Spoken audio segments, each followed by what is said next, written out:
Denver isn't just one lifestyle. It's like 10 different versions of life hiding under one Denver address. That's what makes moving here exciting. But it's also why choosing the right version of Denver can change everything about how your week feels. The sunshine is real, the mountain weekends are real, and so is walking out of Coors Field after a Rockies game still in a hoodie because the temperature just dropped 25 degrees for no reason. All of this has you thinking like, yeah, you know what? I get why people can move here. But before you fall for a house online, you need to know which version of Denver you're choosing, because one might fit your life ridiculously well and another might feel off when the real life starts. I've had relocation buyers move here with a version of Denver that they already built up in their head. Of course, the sunshine, the mountains in the distance, Sloan's Lake, maybe Wash Park, and I get it. Denver can get under your skin really quickly. But the real conversation starts when we stop talking about the highlight reel and we start talking about a normal week. See, I've watched buyers realize pretty quickly that Denver's not one big lifestyle menu. It's a city where the wrong area can make a great house feel weirdly hard to live in. Denver's not just where you live. It's how your life moves once you're here on the day-to-day. See, the real difference usually shows up in the parts nobody posts about. The route you're taking to work, the parking, the airport run, the driveway, how the house actually behaves once you live in it. Once you see Denver that way, the right fit gets clear real fast, and the wrong fit starts waving its red flag.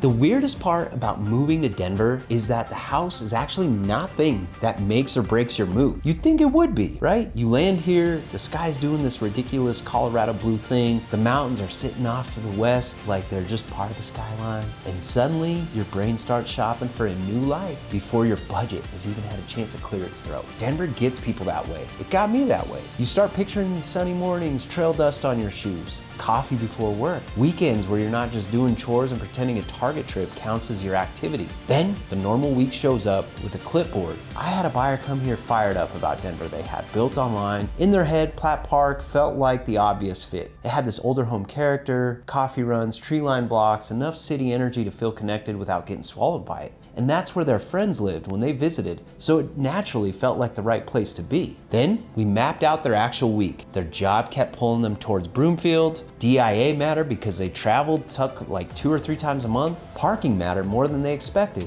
Even that grocery run started mattering more to them too. Suddenly the question was not where looks the coolest, it was where does the weekday life make most sense to me? And that data lines up with what you feel on the ground too. Denver's not one simple downtown and suburbs setup. It's a multi-hub metro, and your commute is less about miles and more about which roads own your afternoon. The US Census Bureau commute data puts Denver area average commute times around the mid to high 20-minute range. But anyone who's dealt with the wrong stretch of I-25 or I-70 or C-470 knows averages can lie with a straight face. The tourist brain says, I want to be close to the mountains. The local brain says, cool, but what road am I taking at 5:15 on a Wednesday? The tourist brain falls for that kitchen photo. Nice finishes, right? The local brain checks that roof pitch, the driveway direction, the insurance quote, whether the grocery run takes your whole evening away. All right, so real talk. This is not negativity.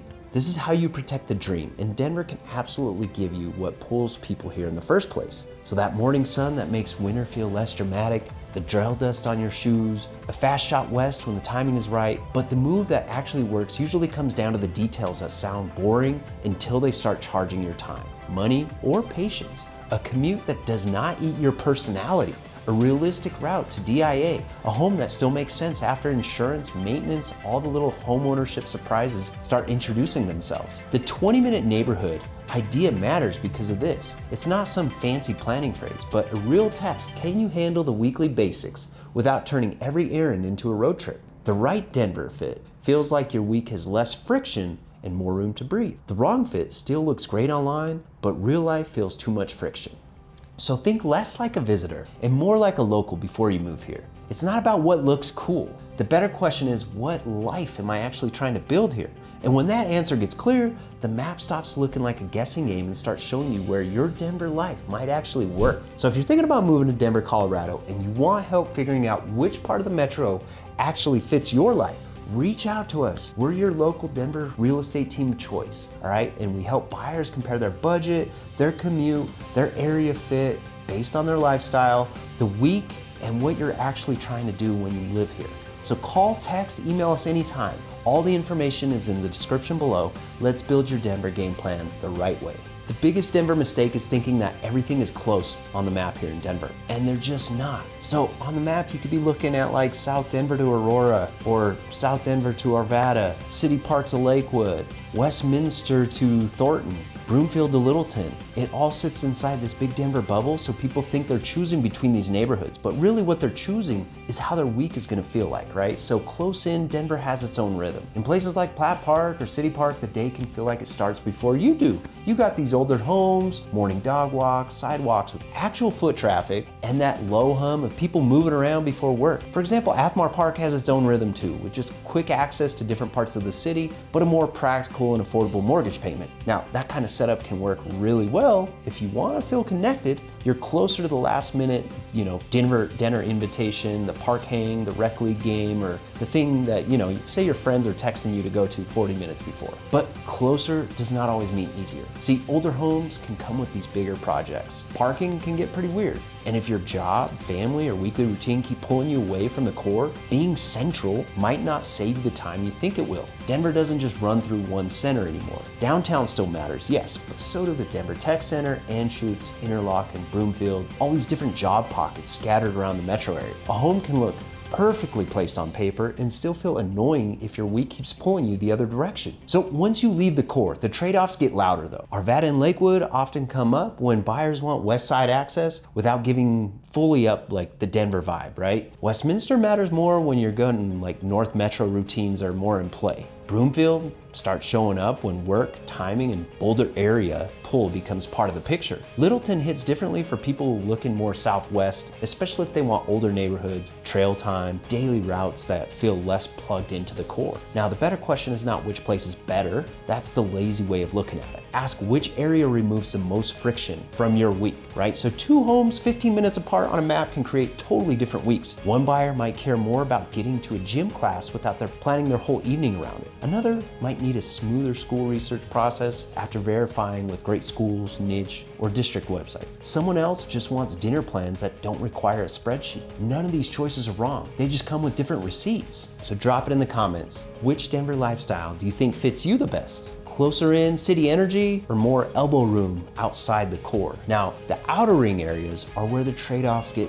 really much louder. A buyer sees a newer house, a bigger floor plan, maybe a cleaner layout. Suddenly, the math feels obvious. Why pay more closer in when you can get more house further out? For some buyers, that trade works, but you have to price in the time and the Metro District taxes that you're gonna be paying. Put these areas next to each other and the pattern is hard to miss. Closer in Denver usually makes you pay for access. Suburbs can give you more breathing room with less spontaneity, and outer ring areas can look easier on the price until the driving starts taking its cut and the taxes do too. Urban core areas cost more per square foot, while outer ring areas usually bring more commute exposure. It's not good or bad, just not neutral either. If your week is packed with off stays, gym runs, dinner plans, kids activities, or weekend routes towards Golden, Red Rocks, or the mountains, the savings can start leaking out through gas, time, and patience. See, price matters, of course it does, but the home is only one part of the deal. You're also buying the roads around it, the errand loop, the route to work, the weekend escape path, and the energy you have left when you get home. See, Platt Park and Broomfield are not selling the same life, we know that. Arvada and Athmar Park, they're not solving the same problem either. Lakewood, City Park, Littleton, Westminster, the outer ring options can all work only if they match the way you actually live. So choose the rhythm first, then make the map earn its keep with you. Then the decision gets smaller and honestly more dangerous. The stuff sitting a few minutes from your front door. After you pick the general area, the stuff within a few minutes of the house starts carrying way more weight than people expect. The gym you're actually gonna use, the road you avoid after 4:30, the park you cut through on a walk, the dinner spot that becomes your default, and the errands that either feel easy or slowly make you hate your calendar. The neighborhood detail that changes your week is usually the one that nobody takes a picture of. It's not the kitchen, it's not the mountain angle from the upstairs window, it's not the street that looked cute for the 5 minutes that you drove through that area. I mean, the little routines that end up running the show. So your half-awake route, out the door, the backup plan when the fridge is empty, the pharmacy run when somebody wakes up sick, a haircut squeezed between calls, the dinner spot you pick because nobody has energy for a 17-message group text. At least I don't anymore with kids. See, neighborhood Neighborhoods start telling on themselves right there. If the place you use all the time is not within the 5 to 10 minute easy rhythm, then you may not use it nearly as much as you think. For example, Snooze near Union Station is a good example on the city side. You meet someone there, you're walking around the urban setting, hearing the train station noise, watching people move in every direction. You can feel energized. Some people love that feeling when the city already has a pulse before you even make a plan. Other people visit the same pocket and they think, that's cool for a Saturday, but I actually want a little bit more space in my week to week.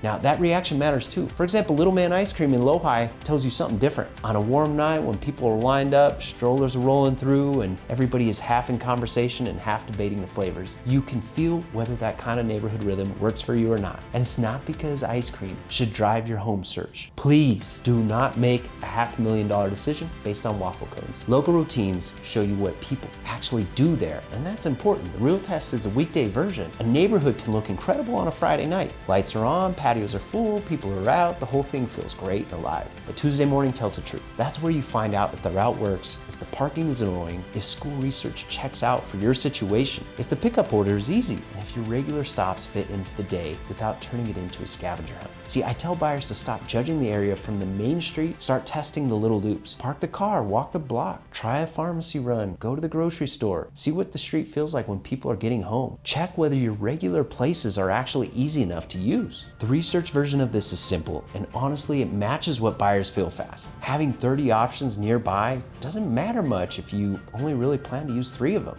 Proximity beats quantity, which is why the whole 20-minute neighborhood idea matters, as long as you judge it by your real life and not some perfect little city planning diagram. So when you're comparing neighborhoods, don't get hypnotized by the listing photo version of that area. Watch the live version instead. Weather is where Denver pulls the next trick. The sunshine makes winter feel way easier than people expect, but the same climate can start working on your driveway, your roof, and your budget before you even notice. Denver winter is not the monster. The sunshine is what tricks people. It can snow in the morning, melt by lunch, and still leave one north-facing driveway acting like winter moved in and changed the locks. A lot of the time, winter here is more confusing than brutal. You might get snow and cold in the morning, then the sun comes out like it has a personal PR team. The roads are drying up quickly, and suddenly you're standing outside in January thinking, wait, why does this feel kind of nice in January? That 300 days of sunshine thing gets repeated so much around here for a reason. It's not just a brag. It changes how winter feels. That is the part that catches people in a good way, especially if you're coming from places where cold means gray skies,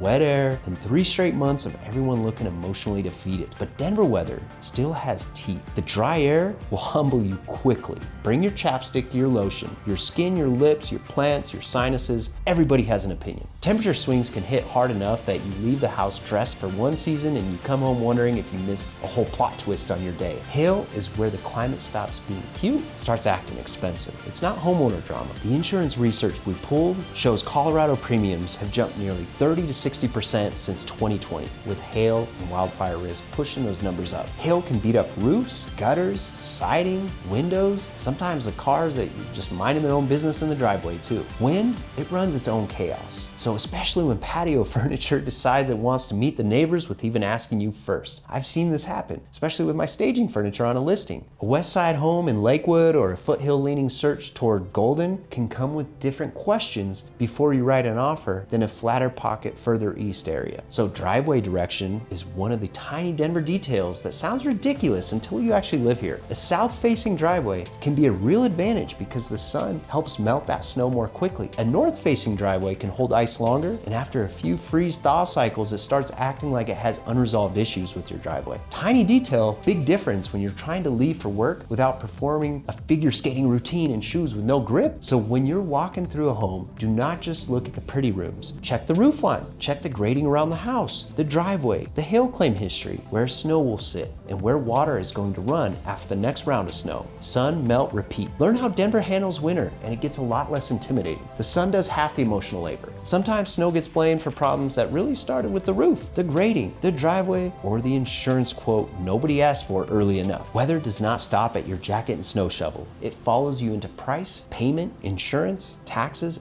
HOA fees, and maintenance, where the real ownership math starts getting loud. A Denver home can fit your budget on paper and still punch a hole in your monthly payment. So before the kitchen island starts making these emotional decisions for you, zoom out and people ask, what does a home cost in Denver? Well, in in 2026, the sharper move is asking what the home costs every month after the payment, insurance, taxes, HOA, maintenance, all the weather and surprise expenses that don't care about your spreadsheet. The list price is just the first number trying to get your attention. Zillow can help with the broad view. Denver Metro Association of Realtors can show what is happening locally. And the US Census Bureau gives bigger context around households, migration, and commuting patterns. They're all useful, but none of it matters much, and the final monthly number does not work for your actual life. So start with the payment. Yes, price matters, of course, no question, but a house listed around one number can feel completely different depending on your rate. Down payment, taxes, insurance, HOA, and whether the property needs work right away. So a lower purchase price can hide a bigger HOA. A no HOA house can come with an older roof. A place that looks affordable can get loud very quickly when the monthly payment brings the backup. So Colorado property tax rates can look pretty friendly compared to places like New York, Texas, Florida, and California, but a low rate does not automatically mean a tiny bill when the home value itself is high. Colorado's Division of Property Taxation keeps the statewide rate conversation looking friendlier than many coastal states. Insurance needs to be in the conversation early. See, we already talked about how much insurance has been moving in Colorado, but do not treat it like some tiny line item that you can ignore until closing week. Hail, wind, wildfire exposure in some of these areas, roof age, underwriting changes can all affect what you pay.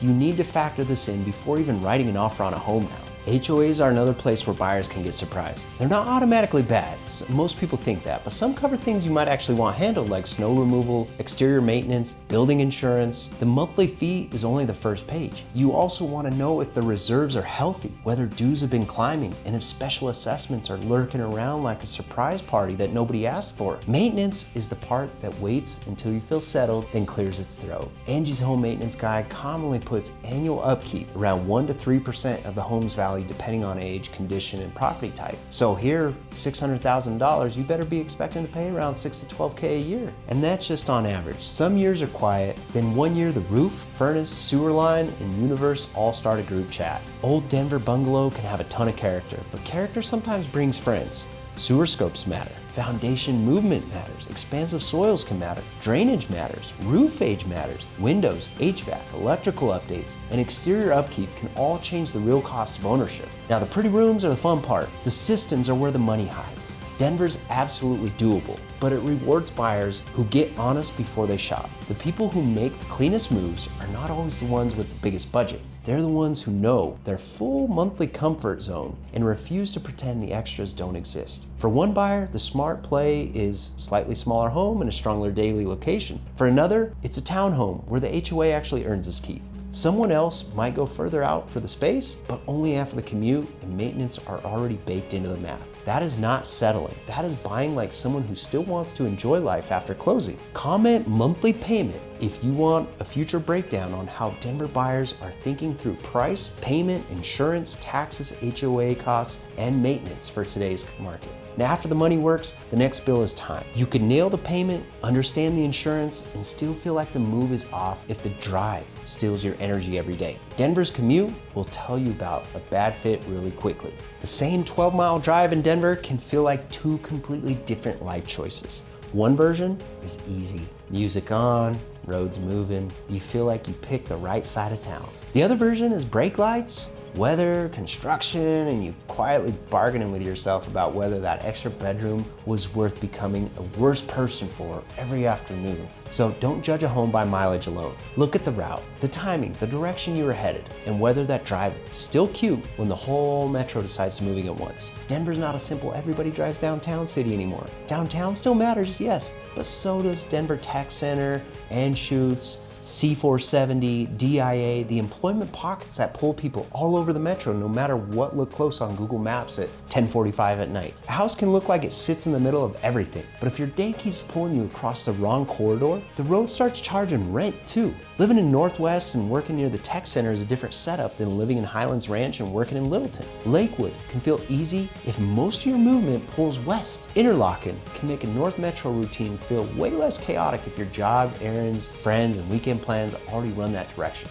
I-70 is its own beast. It's not just a road, it's a group project with weather, ski traffic, summer traffic, construction, everyone's mountain dreams fighting for the same lane. Mountain access is one of the best parts of living in Colorado, yes. Leaving at the wrong time can turn a quick mountain day into a full day adventure where more of it is spent in the car than on the trails or ski slopes. DIA deserves its own reality check. If you travel often, airport access becomes part of your life, whether you plan for it or not. Someone flying twice a month needs to think about that differently than when someone who goes once a year for Thanksgiving and they immediately forgot where they parked. Run the field test at least 3 ways: morning, late afternoon, and weekend. If you travel, test the airport route too. Add 15 to 20 minute buffer before you decide that drive is easy. The roads behave differently depending on when you ask them a question, right? Denver Regional Council of Governments and the US Census Bureau data give you the big picture commute context. So if your calendar tells the truth faster, when are you driving and how often are you doing it? Convenience here is not about a perfect pin on the map. It's about whether the house lines up with the places pulling on your calendar. Your office, airport runs, friend plans, trail days, kid activities that applies all point somewhere. If those pieces pull one way or your house pulls the other, you're gonna feel it. Here's the win. You can control this before it controls you. A good commute decision makes Denver easier to use, not just easier to explain. If your life points north, stop forcing a south side search just because the house is cute. If your weekends pull west, think about how much metro you want to cross before you even reach those foothills. If airport access matters, treat that drive like part of the house payment because your time has a cost too. Get the commute right and Denver opens up. You can reach more of what you moved here for without every plan turning into a logistics meeting. You get it wrong, everything feels further than the mileage says. So when the buyers tell me they want to move to Denver, I don't just want to know where they want to live. I want to know how they're going to move through it. Your movement patterns tell what the listing cannot. Now, all of this needs to become a relocation strategy before the flights, showings, and emotions start moving faster than your brain can keep up. Bad Denver relocation plan does not feel like it at first. It feels exciting until every house starts blending together. Tired decisions sneak in right there. They fly in with good intentions. The tabs open, screenshots saved, a few neighborhoods circled, maybe even opinions from a cousin who lived here for 14 months in 2012 and still speaks with way too much confidence about what it's like here. The showings kick off and the whole thing starts moving quickly. That first house has the layout. The next one has the location. Another has the yard. One feels clean but too far out. Another feels right until the commute starts. By the end of the day, everything is mashed together and suddenly you're making a major life-based decision on vibes, exhaustion, and whether the primary closet made you feel something or not. It's not a plan. That's a roulette wheel, like with granite countertops. Denver gets easier when you narrow the target before you land. You don't need to solve every neighborhood, suburb, and possible search path on day one. You need enough clarity to know what you're actually testing when you land here. So start with the money, get pre-approved before you start falling in love with the homes that are playing in a different tax bracket. Know your monthly comfort zone, not just your maximum approval number. Those are not the same thing, and pretending they are is how people end up house rich and joy poor. Pick 2 or 3 search lanes to compare. Maybe one lane is older homes with inspection risk, another is townhomes with HOA review, a third is more space a little bit further out, but only if the drive and the monthly numbers still work. You're not trying to conquer the entire metro. You're trying to run clean tests before the pressure kicks in. Now you build the ugly little checklist that saves you from expensive surprises, right? Check the commute at the actual times you would drive it. Pull insurance quotes early. Review the HOA documents if you can in advance. Ask about the roof age, sewer scopes, grading, drainage, foundation movement, whether expansive soils can play a part in that area of the metro area. If the home is older, do not let fresh paint and good lighting talk you out of checking the expensive stuff. Timing matters too, especially when you're moving from another state. Job start date, lease end date, sale timeline, temporary housing, moving truck, financing, inspection. Miss one of those pieces and the move can turn into a stress casserole with the garage door opener. See, a 90-day plan keeps the wheels on. Around 90 days out, get the financial picture dialed in and start narrowing your areas. Around 60 days out, compare homes, routes, costs, insurance, and the deal breakers that would change your decision. Around 30 days out, the search should feel focused, not frantic. Your trip should confirm what you've already narrowed down, not become the first time you seriously think through the whole plan. Local sellers need the same level of strategy too. If you already own a home here in the Denver area and you're trying to buy before you sell before you buy, or time both without losing your mind, the plan matters even more. Prep work, pricing, showing strategy, timing, bridge options if applicable, and how your next purchase lines up with your sale all needs to be figured out before the clock starts yelling. And if you have made it this far, you're already thinking about this move more carefully than most people who start their Denver search online. Denver gets way less overwhelming when you stop treating the whole metro like one giant final exam. You don't need every street memorized. You need your budget, your routes, your trade-offs, your must-check items, the search lanes that deserve your time. Walk into the process knowing what matters. So by the time you're here, you're not chasing Denver, you are testing it. From there, the chaos starts losing oxygen. The move gets cleaner, calmer, and a lot more exciting because you're making choices instead of chasing noise. Carry this into the wrap-up. Denver can be incredible when the location, the money, the weather, the commute, and the plan stop fighting each other and start working like they belong on the same team. Denver works when the dream and the details stop fighting each other. You can love the sunshine, the mountains, the neighborhoods, all of it. But if the payment is wrong, the commute is brutal, the weather catches your house the wrong way, or the timing is messy, the dream starts feeling like dragging bricks. Now, guessing can feel easy early. Later, it sends invoices. We covered the real stuff today. Where to live, what you'll actually use, what the weather does to a house, the full monthly number, the roads you're signing up for, and the plan you need before showings start swinging elbows. We've had buyers show up locked onto a version of Denver, then completely rethink the search once the payment, drive time, and normal life got real honest. It's better to ask the hard questions first before the expensive part starts up. If this made you pause, good. That pause might save you from forcing the wrong house into the wrong life. If you're thinking about moving to Denver, Colorado, buying here, selling before your next place, or trying to figure out which part of the metro actually makes sense, your local Denver realtor of choice can help you build the game plan. Call, text, email me anytime using the information in the description below. I'll help you sort through the timeline, the budget, area fit, and trade-offs before they start costing you.